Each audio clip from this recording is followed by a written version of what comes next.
Michelle and Justin Otero are here, and we're talking Andor, and this has become one of my favorite subjects of late.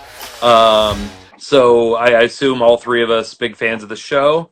Love everything it brought to the table. I just kind of want to start off with just general impressions. What you thought of it? Whether we're talking season two, season one, both together. What do you got? Oh, What do you got? uh, well, I think we can talk both. I think we can talk both. There's a lot to unpack in season two, though, because it spans season 4 years, one. yeah. Yeah, season one is just 1 year, Yep, and season two is like 4 years. 4 years. So five, is it 5 years total? Yeah, I think so. Yeah. Yeah, to like five BBY to Oh my gosh. yeah. I I think I think we should start with a caveat though. Um, so we tried to watch Andor season one when it first dropped, and like We got busy and then we just never picked it back up. yeah, And I mean, I felt like it was a little hard to get into at first. It was. But then we got the invite to the season two, like not premiere, but like a special screening.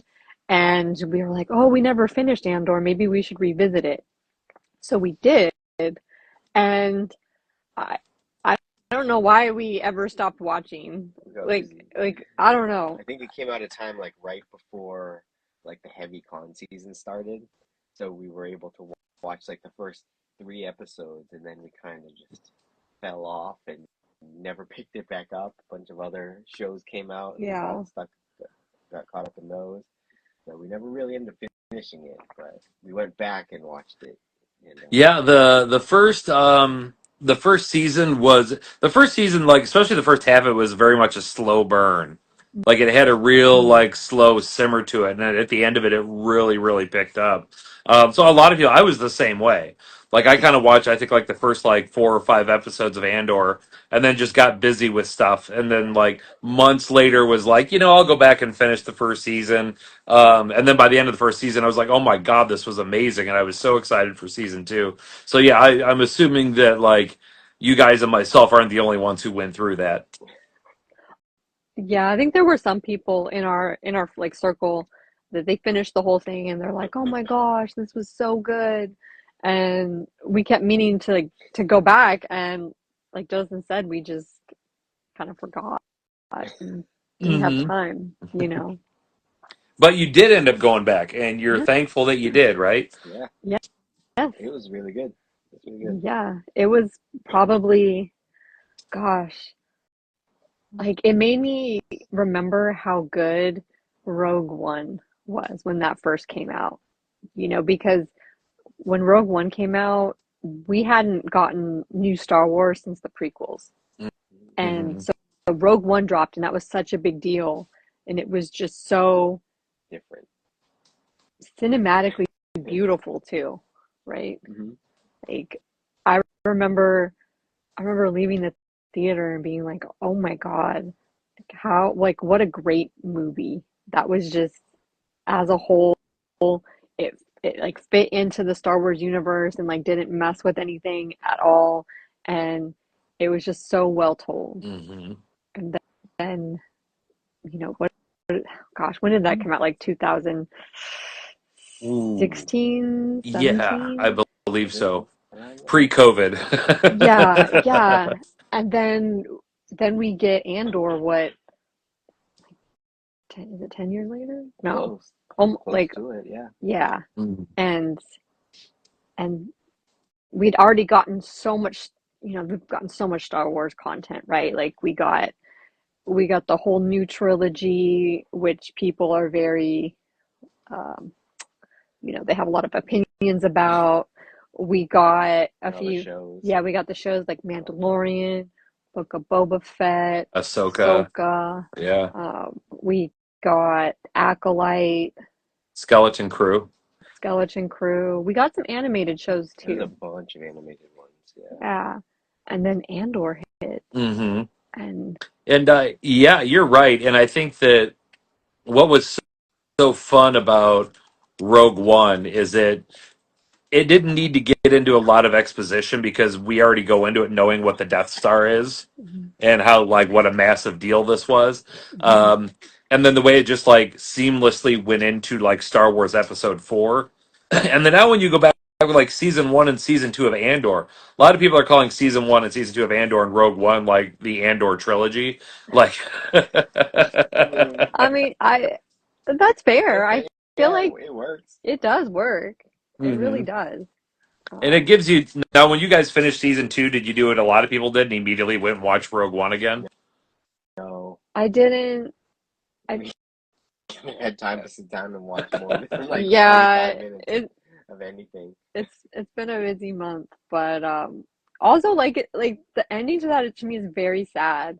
Like in the theater, I remember when the first like few characters died. Like it hadn't hit me yet, and then everyone, kept dying, and I'm like, oh my God, no one's gonna live. Like this, like everyone that we followed for this movie is gonna die, and to me, I don't know if I want to like feel all that again. That's a lot of feels.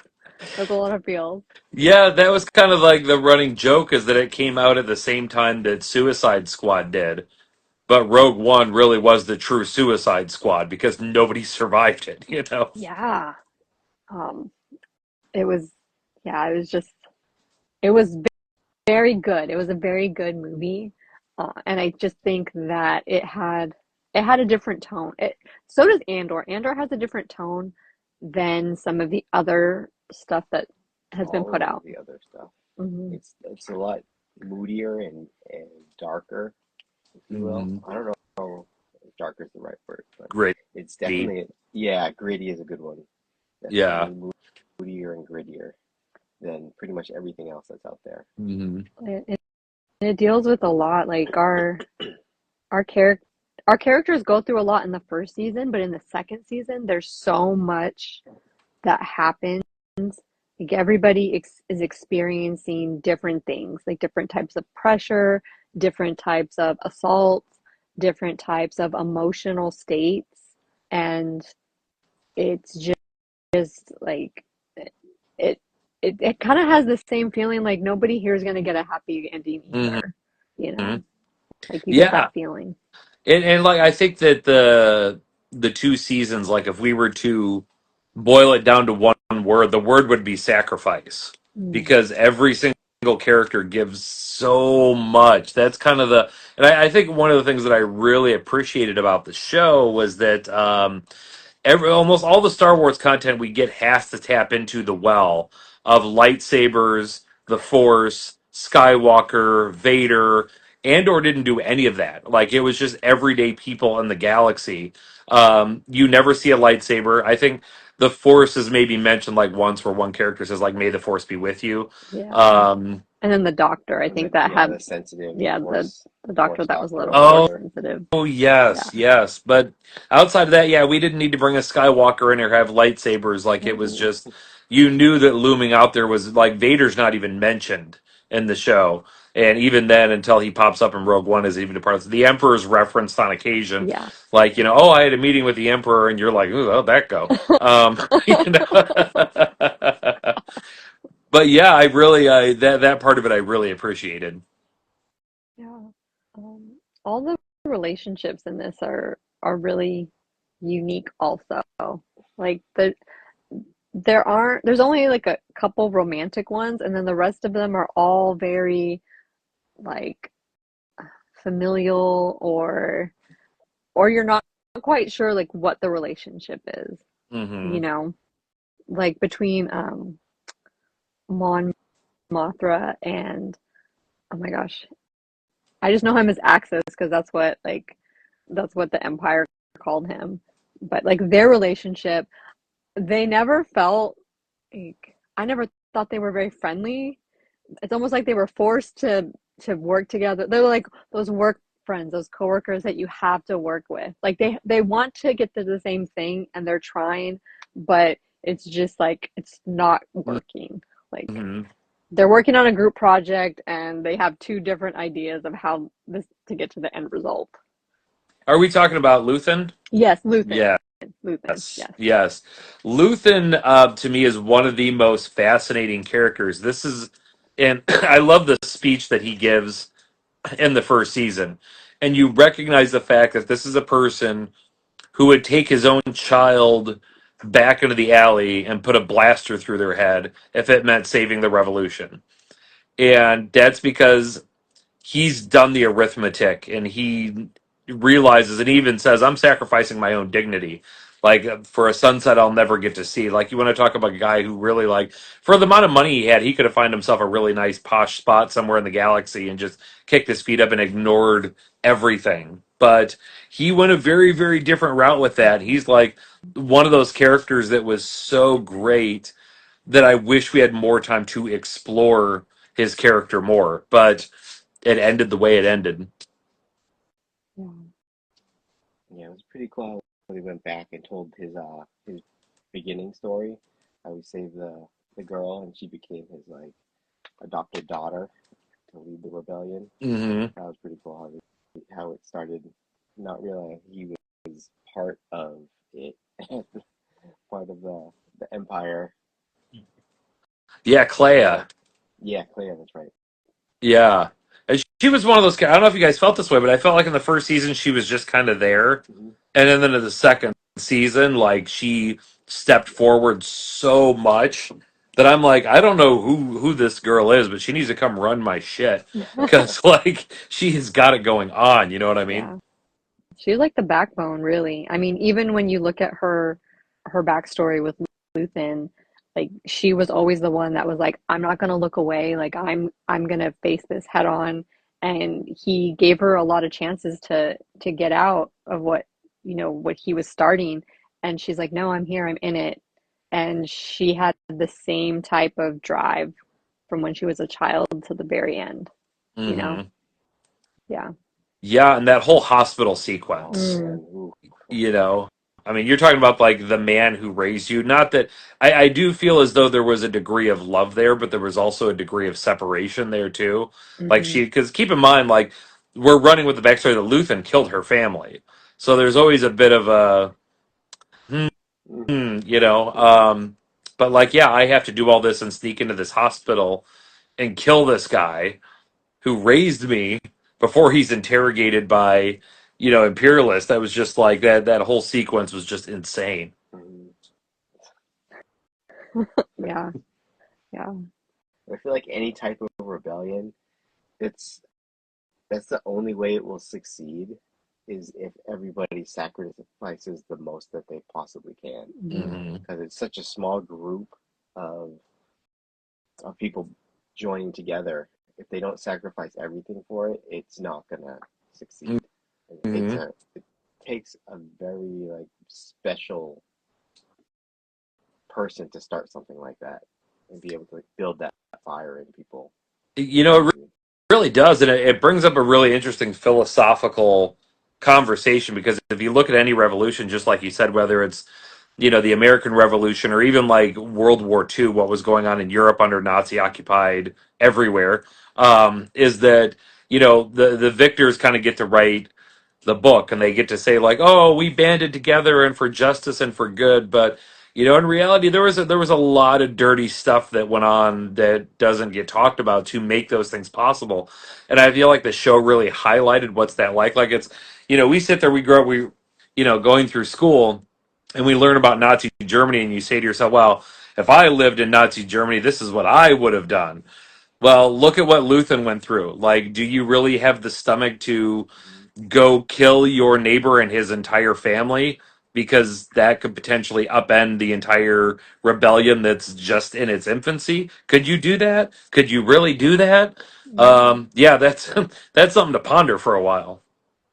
I know. I mean, like Justin said, like, or I think both of you said that sacrifice was like a big thing here. I mean, like Mon Mothra sacrificed her childhood friend, her daughter, basically, to she sacrificed her Career, yeah, her political her political career. career. Like she made that speech, and she knew that she was either gonna like she was most likely gonna die, Hmm. like leaving. Like there was almost no escape for her, Hmm. and then like. I think I think Bix too, like she sacrificed her happiness as well with Cassian, knowing that he was an important part of that rebellion, and she's like, okay, I'm gonna make the choice for us, and I'm gonna leave because you will not focus on what you have to do if I'm here, basically, you Mm-hmm. know. And isn't that Yeah. just the saddest thing to know that Andor died not knowing he had a child? Like when you feel like, oh man. Mm. I'm like, yeah, that is really sad, but it also is a little hopeful, like you know that Bix is gonna instill like so much like good in their son. Like she's gonna tell their son stories about like what his dad did, and Cassian will live on like through his son. And I think Hmm. Justin, you're the one that had like a either a theory or you heard No, something. I have you seen the online theory that Poe is Cassian's kid? Yeah, yeah, I had wondered about that, and I don't know some of those theories. You don't know if that was the plan or it's sort of like shooting the arrow and painting the target around it later. Right. Like when they came back later and said that Captain Rex was in Return of the Jedi, and you're like, okay, like you just happen to have a bearded guy in there, is what happened. That would be really cool storyline wise. I know that like Storyline. as I recall, Poe Damon's backstories, he was from Yavin 4. And the reason why Oscar Isaac wanted that to be his backstory is because they filmed the scenes on Yavin 4 in Guatemala, which is where his family's from. So you could technically say Poe Dameron was conceived on Yavin, obviously born on some planet we don't know where, but I think backstory wise that would be interesting. Of course, I try not to acknowledge the latest trilogy too terribly much, with the exception of the fact that okay, here's the thing. And I'm not going to try and open a can of worms on this. The most recent trilogy has some phenomenal characters. Ray is a great character. Finn is a great character. Poe Dameron is a great character. Emo guy. Oh, Kylo. Ben Solo, right? Yeah. Great character. I just the way the storyline progressed made me very not happy, and I think that it's a shame because they did have some great characters that had a ton of potential, and I just felt personally like they pissed it away. But that, like you said, people have a lot of opinions on it, and if you want to start a fight on the internet, bring up the most recent trilogy, and the world will be on fire in no time. I remember there was so much hate for the prequels when they came out, and now everyone's like, the prequels were so good. Oh my gosh. So are people gonna feel that way about the the new trilogy in later years? Will they look back on it and be like, "Oh man, this was amazing. This isn't terrible at all." I don't Mhm. know. I don't know. But to be fair, the first two movies were really good. The Mhm. oh, the first two in the The new first two trilogy. in the new trilogy The were first one. Was good. The first one in the trilogy was good. I was hyped. Yeah. Yeah. And I second one think, it started to go off the rails, and Yeah. then third was just WTF. not. Yeah, yeah, exactly. I feel as though I know exactly what you mean because I remember when the prequel trilogy came out, I saw all three of them in theaters, and people were just panning it left and right. But the problem is that we had gone so long without Star Wars. Like all we had back then was the original trilogy. That's right. And so everybody builds up in their head what Star Wars is to them, and then when something comes along that changes people's perception, they get mad because they feel like you're changing their Star Wars. I thought the prequel trilogy was good. I mean, not that you couldn't make criticisms, but I think that what the new trilogy suffered from is that they didn't have a three movie plan going into it, and that really suffered. Like J.J. Abrams did one. Yeah. Oh, who did the second one? Oh my gosh, Oh. Rain something. But yeah, I know like they changed directors, and the directors all wanted to create some they wanted, Variant. yeah, they were like, "Oh, let's go here instead." And then they're like, "You know what? Actually, let's take it back and like try and do what we were doing before." Hmm. So, Yeah, and I feel as though I don't want to like get off on a trilogy rant here, but I really could. I feel as though the prequel trilogy and the original trilogy is the story of Anakin Skywalker Skywalker and the Emperor, and the path that was taken, and ultimately Anakin making this sacrifice to destroy the Emperor to save his son. And then when you just randomly bring the Emperor back because you don't have any other story ideas, I feel like it hurts that legacy. And to me, I think that was like you could have done that movie and just found a different antagonist, but I think they were just worried like we need to go big or go home, so let's just say, hey, somehow the Emperor has returned. Uh, but I think that's what makes Andor so great is because It all connects. it's they didn't have to create another big bad. Like the big bad was the empire itself. That is the main big bad. It doesn't matter who's running the show, the empire is not good. Hmm. So, and I think it also kind of reflects a little bit of some feelings that might be happening in current events as well. Like people, you, you know, rebellions are built on hope. They are built on people, Trying to make a change. yeah, trying to make an impactful change and, sacrificing their own comforts, their own, you know, I guess they're willing to do like I don't want to say morally ambiguous, but they're willing to make like the sacrifices needed in order to like course correct for the good of everybody versus the good of just like a single entity. Hmm. You know? Yeah, I'm there. I do. I love it because like you said, we all know from seeing like the original trilogy that like the Empire's there and the Empire's bad. The Empire's Big Brother. The Empire's Nazi Germany, and so we can just go into Andor knowing like who the bad guy is. Like we don't need to be impressed of the gravity of the villain that we're up against here, which is not one person; it's a governmental institution. Yeah. And I thought it was brilliant with the show of like bouncing back and forth between our characters who are kind of like working and the rebellion side of it, and those who are working for Imperial Yeah. intelligence. So you as the viewer were like the one who like knew both sides of the story and kind of where these collision points were going to be there. What did on that note? What did you guys think of the Deidre character? I so overall I love her. I love her enthusiasm to be a boss bish in a male dominated like workplace where she was like, no, you all need to listen to me, there is a problem here. Like like if the empire had just listened to her in the beginning, they could have taken out Luthen and Axis like straight away, and they chose not to.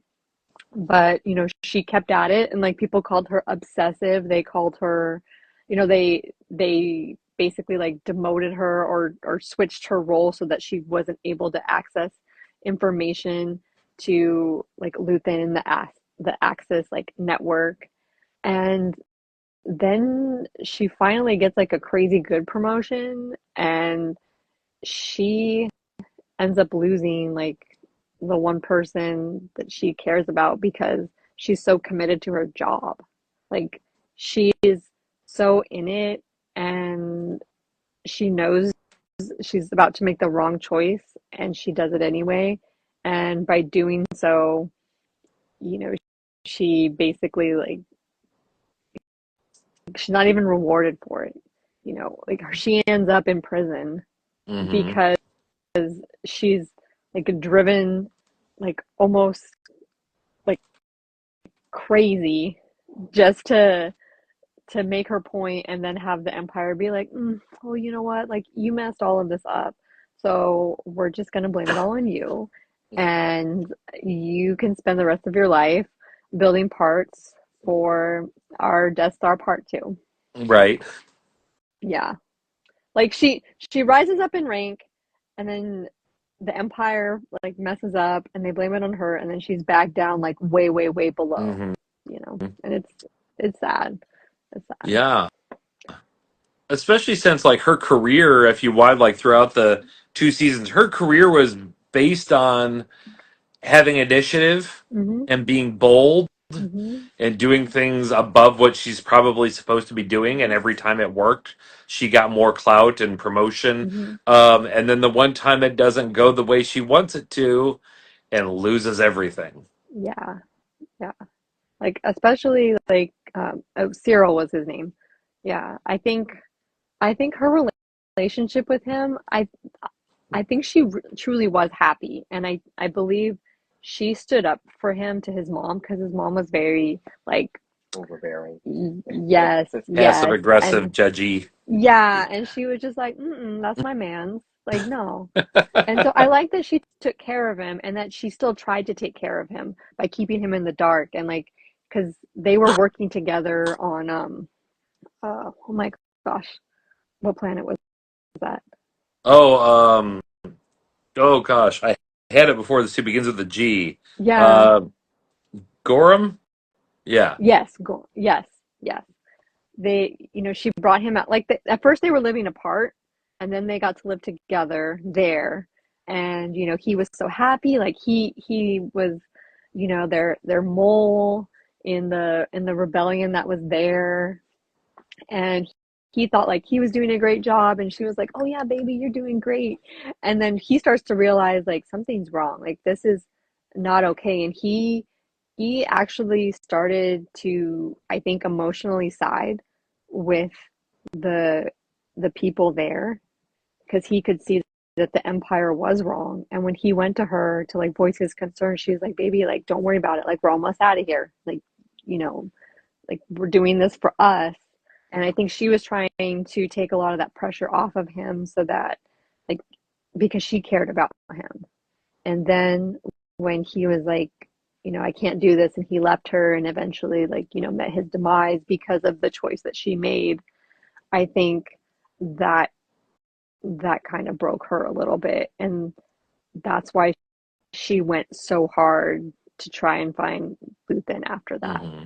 It's because maybe deep down, like instead of blaming her, she didn't want to blame herself or the Empire. So she's like, it's the rebellion that Luthen built, that Axis created, that led to Cyril's death, not my decision. So I think that's what kind of like drove her to that Hmm. point.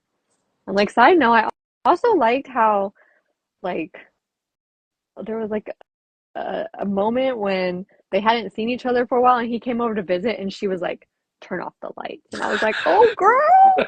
I was like,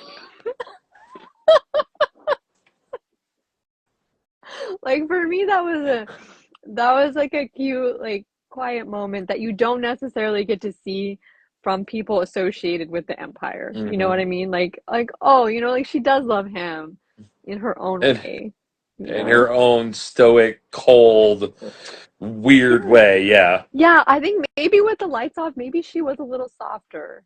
I, She, she strikes me. She strikes me as a BDSM babe. I mean, maybe I don't know. But whatever it was, Cyril liked it. He likes strong, Like overbearing Michelle women. Yeah, I wonder where you got Yeah, that from. yeah. So I don't know. I thought that was kind of like cute, you know. Hmm. Yeah, Cyril and Deidre, they just what a fun couple to double date with. Can you imagine? I try not to, but yeah,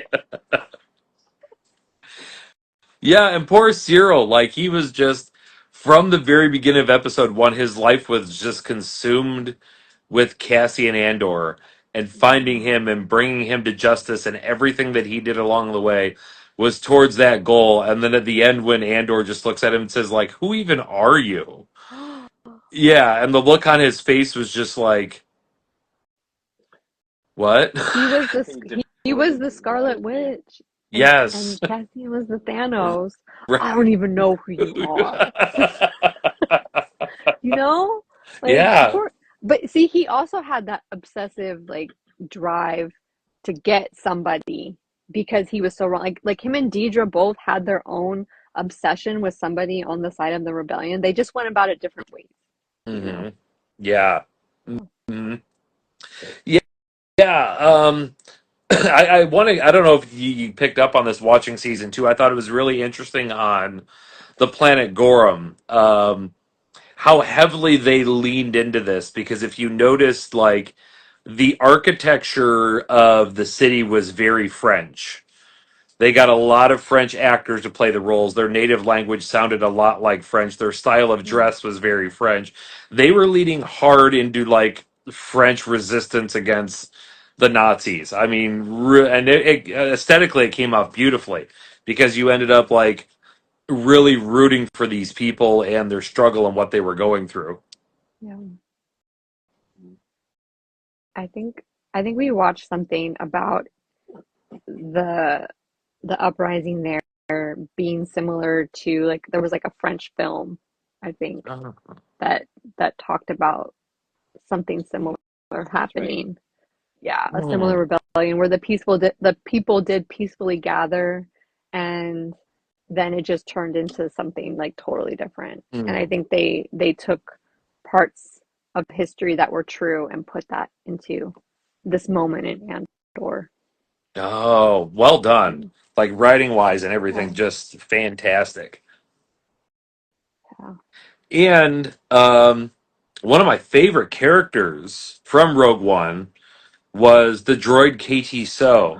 Yep. And I loved how in season two of Andor we kind of got to see the origin of yeah. how he came to be part of the rebellion because he's such a fun character. I love him so much. I know.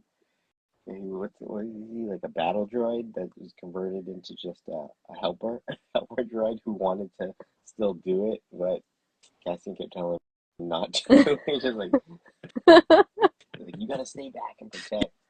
Yeah. It's so funny Yeah. when he comes in and just barrels through and saves them Yeah. when they're getting cornered in that building. That's awesome.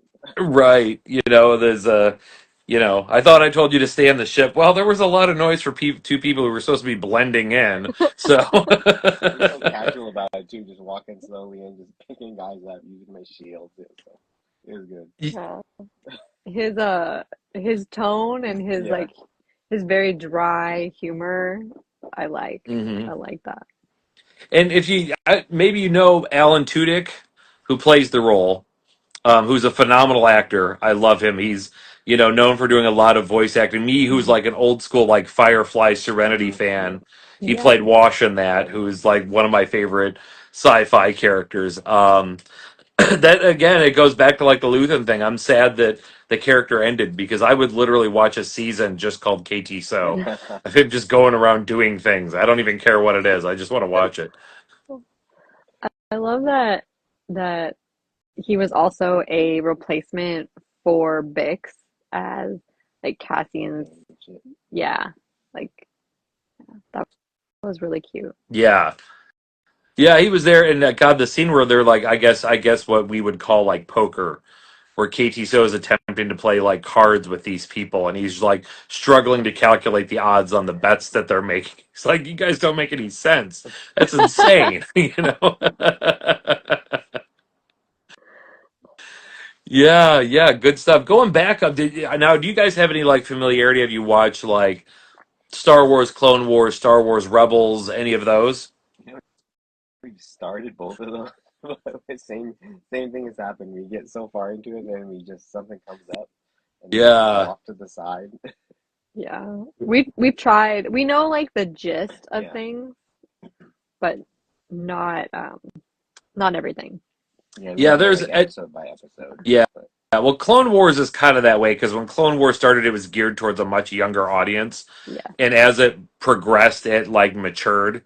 Like I had watched it when it was originally on, and then Jamie and I sat down to watch it. Yeah, the first like two seasons or so are kind of rough to kind of force yourself through. But the only reason I bring up there was some nice nods there because like the speech that Mon Mothma gives at the very end of Andor season two, we've seen that speech before because Mon Mothma, we saw her give that speech on a holo projector in Star Wars Rebels. Where they're watching it from the ship, and that was like a neat nod because they could have writing wise just made it a different speech, but the fact that they went back and like in Star Wars Rebels, you just see a section of it, and they're kind of watching, and one of the characters as well. She's got guts. I'll give her that. And that was kind of like a cool continuity nod that for I feel like for so few of us out there who watched Rebels, that was that was a nice little touch. Where for you guys, where does it stand um, in terms of how you rank it with other of the Star Wars like Disney Plus shows that we've gotten? Oh, It's a tough one. Is that uh, is that a really deep question? yeah, I mean, I think it's hard because I don't, for me personally, I can't speak for Justin. I didn't appreciate Andor enough until season two. Okay. Like, for me, I was like, season one, I was like, okay. And it's probably because we just didn't finish it. Like, we also haven't finished Skeleton Crew either. Uh, just because, they get to that point where it's like, do I want to continue this or do I not? So I guess with that in mind, I I would rank it fairly high in Star Wars Disney Plus shows. I enjoy Andor season two. I enjoyed The Acolyte. I enjoyed um, the Mandalorian. Ahsoka, Boba Fett. I mean, Ahsoka was okay. Hmm. Like, I wouldn't put Ahsoka up there with Andor, Yeah. but like those other shows I mentioned were the ones that I thought were really well done for Star Wars shows. Yeah, I mean, I think each of the shows is geared to a different audience Hmm. almost. So it's hard to rank them in not so much watchability because they're all watchable and they're all good in their own way. But if you're just ranking them in order of how much you liked it, I would probably put Andor up at the top also, and then probably like Mandalorian, and then maybe like Book of Boba or Book of Boba Fett, and then Ahsoka. And Acolyte was good.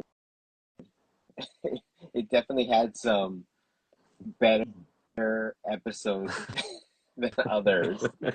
That show was very up and down. Yes, very Yeah. up and down. Episode five, though. Oof. Very Mm. up and down. Mm, mm. Yeah, I agree with you. I think kind of like going back to what I said about the sequel trilogy. It's sort of like that was my deal with Acolyte. The Acolyte had some characters in it that were like really cool. I forget his name, man. Like Justin, you've cosplayed him. Oh, Chimera, Yeah, Stranger. fascinating character. Like I wanted more of that. I wanted to get more We into. all wanted more of that. Mm-hmm. And I think everyone can collectively agree He is the we best part of the show. we want more of that. Hmm. Yes. Yeah, absolutely. I just think I ultimately think this show suffered from inconsistent pacing. That's my Mm. biggest Yep. criticism. There were times where it really felt like it was going places, and then it kind of felt disjointed, and then came back again. I let me put it this way: if they would have had a season two, I would have watched it because I feel like if they had had a season two, they might have like started. Because anytime you watch a Mm-hmm. show like that's really popular, whether it's like The Office or anything like that, usually the first season's the Yep. worst because it takes writers time to really figure out the chemistry of the characters and the pacing of the story. So I do think it's a shame it didn't get a second season. I would have watched it. I personally was a huge Ahsoka fan. Of course, Ahsoka Tano is like one of my favorite like fictional characters of all time. But that rides a lot off of Star Wars Rebels. Like a lot of the characters in that come from Star Wars. So if you're a huge Star Wars Rebels fans, it was like Candyland because you got to see them all like live action, especially Chopper. I'm hoping that in like season two of Ahsoka, we get to see Chopper do some war criminal stuff because that's what I'm here for. And I got to admit, I haven't seen Skeleton Crew yet. I haven't watched that one yet. So Yeah. It's, I wish they could just like take all of the good characters and That's like what I put was them just all like I was thinking the same in thing right one, now. you I was like, know? there's so many like one and two off great characters in each show. Yeah. You just pulled one or two out from each one Mm-hmm. and just threw them in a new show and kill it. Yeah. Plus, it's giving Star Wars fresh stories. Because, like you said, Finch, we didn't see any lightsabers in Andor. There wasn't any Skywalkers, and that's okay. Mm-hmm. There's so many other characters that we can like focus on. So many other different like species. So many other different like conflicts. Like the Book of Boba Fett and the Mandalorian are focusing more on like the Mandalorian culture and like their struggles and all of these conflicts that they went through. You know, we could look at more things like that. It doesn't have to involve like Jedi's and Skywalkers and like this epic trilogy of like that only follows this one family's lineage.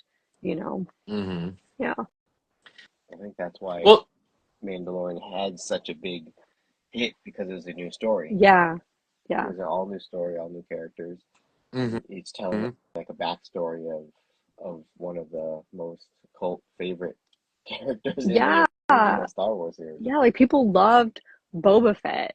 They're like this bounty hunter who seemingly What died. 10 minutes of free time though? Yeah, and people were just like, "Oh my God, like what is his deal?" And from that, we get this whole like yeah, this whole world.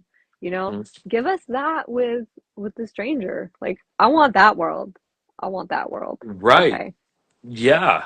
Yeah, and it's for people who watched Clone Wars, it's a lot of fun because when they're there, they're referencing like the Children of the Watch and Mandalorian, and the Civil War. Like we get to see a lot of that in Star Wars Yeah. Clone Wars. That's where we get to see Bo-Katan for the first time, and I Yeah. still think it's hilarious to me that throughout the show when you have like Bo-Katan and Ahsoka sort of becoming partners, especially at the very end, like the last. I will say like the last four episodes of Star Wars Clone Wars are like the best four episodes of any show because it is so incredibly good. And you have Bo Katan and Ahsoka together just kicking ass. And yet, if you go back and like Star Wars Clone Wars and watch like the episodes like when they first met, like Bo Katan sees Ahsoka, who's like supposed to be dressed in a disguise, and Bo-Katan kind of looks at her and walks around her and slaps her ass and says, "Well, she's kind of scrawny, isn't she?" You know, and for where their characters progress to like to that point, and it's going to be exciting. Was it next year? We've got the Mandalorian and Grogu movie coming, Mm. and then after that, we get another season of the Mandalorian. I don't know. I feel like if you're Dave Filoni who's doing those and you just watch season two of Andor, you got to be thinking, man, we got to kick it up a notch because this was really, really good. Yeah, it could be because the stakes were so high too. Like everyone knew where Andor was going to lead, and yeah, like run into. Like we all knew, okay, after this, it's Rogue One, So they're building the whole story up until a point. a point Yeah, where Mandalorian you're just continuously building out, so you don't have an yeah, end in sight. that's true. It's a Because lot there's harder. there's nothing. There's no direction, so to speak, of where they're going to take it. Yeah, because we don't know what happens to all these characters, right? Like, That's right. yeah, you're right. Hmm. Mm. Yeah, you're absolutely right because like we knew exactly what Andor, like where it was going, where it ultimately had to end. The journey's the interesting part, but yeah, with Mandalorian, Book of Boba Fett, Ahsoka, all of those, we don't know. Like it's just out there, sort of nebulous. Um, a lot of people are speculating they're going to do something that sort of leads into eventually like the rise of the First Order. And I'm like, please God, don't. But I wish we could like use the Infinity Stones and just erase that from canon and retell the story again from ground zero so that it can be done well. Um, yeah, yeah, and the in all this we haven't even talked about what did you guys? I know I'm going back all the way to season one now, but what did you guys think of that whole like prison sequence in Andor, where he's in that Imperial prison assembling those parts? Uh, I think about it in like what aspect? Like when we discover, oh, he was working on Death Star parts this whole time? Or was it like this is where Cassian kind of learns that like people are stronger together than separate? Like Mm-hmm. I guess those are the things that take away from that. Mm-hmm. Yeah, I mean, it's just like a character building um, story arc, I guess you could say. Because how else? Because pretty much building up until that point, he was always very independent. He acted on his own accord, and then being forced into that situation, he learns that you have to work in a team in order to survive, or you have to work with people. So it was a good story arc just to show in the character building sense. Mm-hmm. And on top of it, psychologically terrifying. Yeah. Like when you think of what you would do if you were in that position, where it's not like for as bad as being in prison is, like even being in prison here, like you still get to write letters and you see TV and you see the news and people can come visit you and there, and especially the despair of finding out that you're never, ever, ever getting out of there, no matter how many shifts it says you have left, you're never actually going to leave there, so you might as well die trying to get out. Hmm. Yeah. Yeah. That was also like his first taste of like organizing a rebellion. Like, Yeah. I don't think Cassian really like took it seriously because after the heist, what he got his money and he was on vacation doing whatever he wanted, and then once that got taken away from him and he got placed in this complete opposite environment, he he really like learned he learned why it was important basically to rebel and what like Luthen's goal was. Yeah. There's that one scene that stands out when I think they replayed it on something. I can't remember what it was, but he's talking to Luthen and they're having an argument. And Luthen asks him why he did it, and he goes, "Oh, I was acting like a soldier." And then Luthen goes, "No, act like a leader." Mm. He's Yeah, because the trying to train him, not train him, but like lead him into being a leader, make him step up and take. He sees it in him that he can do it, but he's hmm not doing it. Yeah.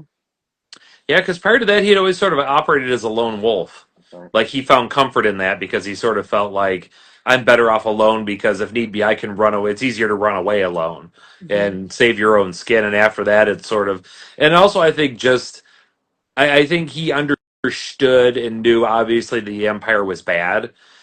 Excuse me, but then just spending every day in the prison surrounded by all these people and seeing all the tubes and all the other shifts and realizing every last one of these people is doomed, that this is like the deepest depravity of the empire. And that, because even when he's standing on the beach with his companion that he got out of there with, and his companion keeps saying, like, people got to know. Like people got to know what's going on. People got to know what's going on down there. We got to find a way to get the word out. Well, I don't think you're going to be able to get the word out, but you can also work to smash the whole thing down to rubble. Agree. Yeah. Yeah. Well, we're getting down towards the end here. I'm just interested in any kind of like other general observations you had, things that you really enjoyed about it, things that you may be looking forward to Star Wars going forward. Open forum time. I I kind of like the introduction of this like space techno music that we got. Like the whole wedding scene, I was like, that's a vibe. Yeah. I would I would get down like that for sure. hmm I think we need to learn more about like everyone's always fighting, okay? What do people do to unwind? You know what I mean? Right. Like that'd be great. It was kind of cool seeing that that other side of Star Wars, how the majority of Star Wars, everyone's on like a Tatooine type planet, or they're all living in not they're just living not in the dumps, but they're just living like below your basic needs. Oh, like when they're on the planet where there's all the wheat. Yeah, like that type of like that, It was or really like nice and communal. Like, whether in that, or whether in like the desert, or whether in the forest, or they're always like just living off the basics. But it's not, then you yeah. see a whole different side of like luxury, like people Hmm. actually living fancy. It was kind of cool seeing that and how they live, and they're not trying to just get by. Yeah, and it was an interesting sort of perspective when you like think about it. The majority of people who lived under the Empire possibly could have gone their entire lives without ever seeing a stormtrooper because they weren't like it's not like they had millions of stormtroopers on every single planet.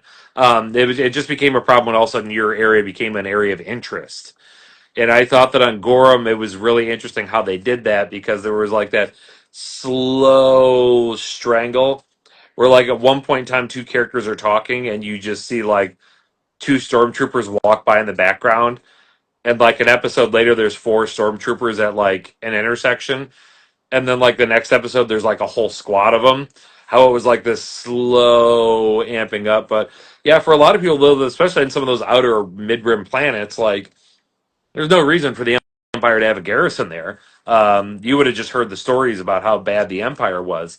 um, but yeah, that part of it was interesting, and I've always interested in stories like those because whenever we go through like the main Star Wars movies, we're always dealing with the major players, like the big galaxy moving things that are happening. What about your average everyday Joe who just works at a factory on some planet somewhere? What's their life like? What are they dealing with? What's their, you think like, oh, they have all this technology and crazy stuff, and yet people are still having to harvest grain because that's you kind of need that to feed like several trillions of people in the galaxy. Yeah, exactly. Well, all right, guys, we did it. We plowed through this thing. Can't thank you guys enough, as always, for like taking time out of your day to sit down and talk with me about Star Wars. And it probably threw people off in here who are like, "Why are they not talking about X-Men?" I don't get it. Oh, Um, sometimes we just need a break, you know? There's a lot of So many fandoms other out there. fandoms. Yeah. there Can't be are. all X-Men all the time. Right. We'll have to do a Halo one sometime, and yeah, Yes. I'm sure we can come up with some other fandoms that yeah, but yeah, not just X-Men fans 24/7. That's We've right. we've got lots of different fandoms that Yeah. we're all about. Yeah, I'm assuming when you say cool t-shirts, you're talking about them. I'm wearing an Ahsoka shirt, but you can't see it because Wait, yeah, you gotta stand up so we can see your Ahsoka shirt. Oh, That I one like is that. yeah, nice. it's smash. It's Oh. snazzy. I like it.